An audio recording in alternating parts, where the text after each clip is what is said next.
u toj takvoj situaciji. Izvini, molim te što te prekidam, ali pošto nam je ostalo još 9 minuta, profesor dr. Vojislav Šešelj, predsjednik Srpske radikalne stranke, nam je na telefonskoj liniji. Profesore, dobroveče, hvala vam na izdvojenom vremenu. Evo, čitav ovaj treći kolegijum analiziramo u stvari ova saopštenja i dalje neki događaj koji bi mogao da usledi, koja bi to država mogla da se nađe na ovom spisku. Šta vi mislite iz dosadašnjeg iskustva, pre svega ruskih odbrambenih snaga? Pa ja tipujem na Veliku Britaniju odavno. Znate, mene iznenađuje koliko je Rusija bila strpljiva u ovom ratu. Ona je prividno vršila vojnu intervenciju u Ukrajini, ali zapravo bila je u ratu sa celim NATO paktom. Amerika je ustuknula od tog sukoba, iako Trump i dalje daje kontradiktorne izjave, a Velika Britanija je najagresivnija. Nju sledi Nemačka i onda tek ove ostale zemlje koje nisu toliko značajne. Ako se sećate, kad je Haški tribunal protiv mene i 4 mojih saradnika podigao novu optužnicu, ja sam rekao da prihvatam da odmah idem na suđenje, ali da prvo premeste Haški tribunal iz Holandije u neku drugu državu, u neku demokratsku državu sa lepšom klimom u kojoj bi bio sigurniji. Jer očekujem da bi uskoro Velika Britanija mogla potonuti u Severno more, odnosno Atlantski okean, a veliki tsunami bi potopio onda i celu Holandiju i mi koji bismo bili u zatvoru u Scheveningenu, mi bismo se udavili kao pacovi, ne bismo imali kut, kroz rešetke se ne može pobeći. Ako se sećate te moje izjave. A šta sam imao u vidu? Velika Britanija je glavni organizator diverzije na Severnom toku.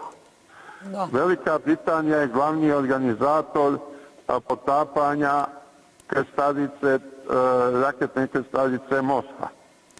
Velika Britanija je prva Ukrajincima isporučila rakete nešto dužeg dometa od onih kojima su oni ranije raspolagali, a te rakete su nanele dosta štete i pogibija u samoj Rusiji. A nije li sama Britanija odgovorna što uopšte nije došlo do mirovnih pregovora, ako se sećamo s početka? Mislim, Johnson je prvi bio za to. Mirovne pregovore, odavno je sve moglo da se završi, da Rusima povrate sva građanska prava u Ukrajini. Ono što je odlučilo da se odvoji od Ukrajine i pripoji Rusiji, to je završena stvar i mir je odavno mogao biti postignut.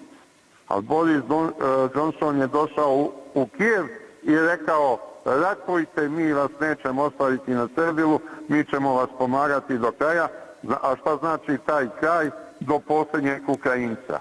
Njima se nije ginulo, hteli su da Rusi i Ukrajinci ginu međusobno, Sloveni protiv Slovena i da se njima stvara slobodan prostor na istoku.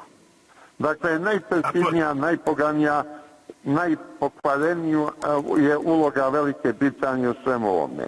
Nemci su se opet digli, povampirili su Hitlera, pogrešno napadaju AFD da je to nacistička organizacija, pa AFD najviše se zalaže za saradnju sa Rusijom, za mir u Evropi, za Evropu slobodnih naroda i država. Oni koji slede Hitlera, to su ovi koji drže danas vlast u Nemačkoj. Dakle, stvari su sve jasne. I mene nije iznenadilo ovo upozorenje Rusije, ali u svakom slučaju nadam se da će Rusija najbolje proceniti ko zaslužuje takav jedan udar, kako bi se ostali Evropljani upozorili da se okanu čaravog posla, da se okanu zamisli o ratu protiv Rusije, jer u ratu protiv Rusije niko ne može pobediti. I evo, profesore, samo za sam kraj, ostalo nam je još par minuta do našeg srpskog dnevnika. Pitanje, znamo da je Velika Britanija najviše trn u oku, oni su i zapravo idejni tvorci negde i ratno-hučkaški nastrojeni od samog početka. Međutim, po vašim procenama, kada bi mogao da se desi odvraćajući napad koji bi zapravo podrazumevao prethodno upozorenje na skladišta koje se nalaze negde uz granicu sa Ukrajinom. Dakle, ako udare najavili su prvo... skladišta, ja sam ubeđen da će Rusi upozoriti civilno stanovništvo da se na vreme skloni. Rusi su human narod, jedan od najhumanijih naroda na svetu i njima nije stalo do pogibije civila. Ali će uništiti sve vojne efektive koji njih ugrožavaju.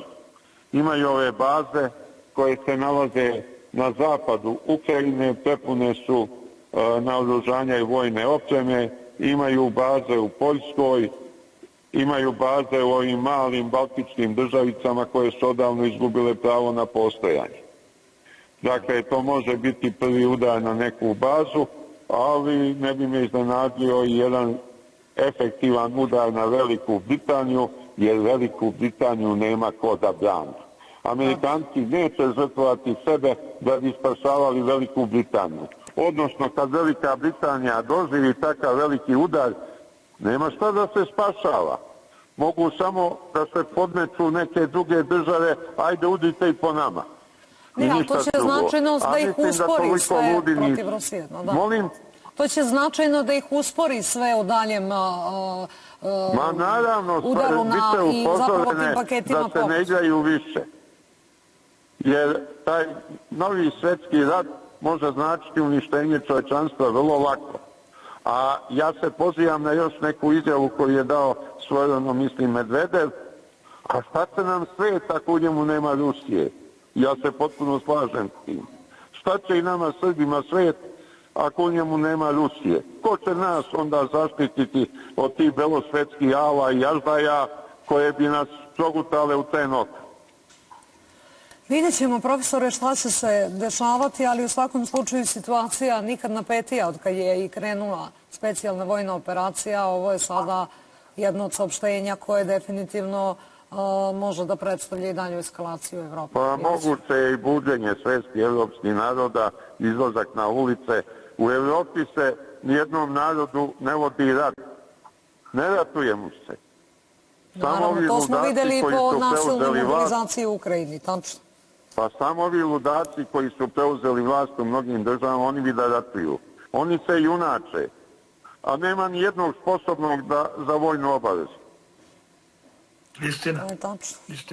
Profesore, hvala vam. Eto, vidjet ćemo šta će doneti naredni period, neka bliža budućnost. Hvala vam na uključenju, na vremenu i na ovoj analizi. Profesor dr. Vojislav Šešelj, evo, govorio o ovoj temi. Vučko, ostalo je dovoljno vremena, samo eto da čujemo i tebe još jednom pred Srpski dnevnik kao zaključak posle analize profesora. Andreja, sve lepo Voja rekao, profesor Šešelj, i sve lepo govori ovaj naš naslov u srednjem ekranu, Vučićevo jezivo proročanstvo, ono što je predsjednik Vučić govorio mesecima, nedeljama unazad, a mi smo se nadali da nije u pravu i nismo htjeli da poverujemo, jer u ljudskoj prirodi je da ne veruje u tako strašne vesti. Nažalost, pokazuje se kao tačno. Nažalost, mi smo na vratima Trećeg svjetskog rata.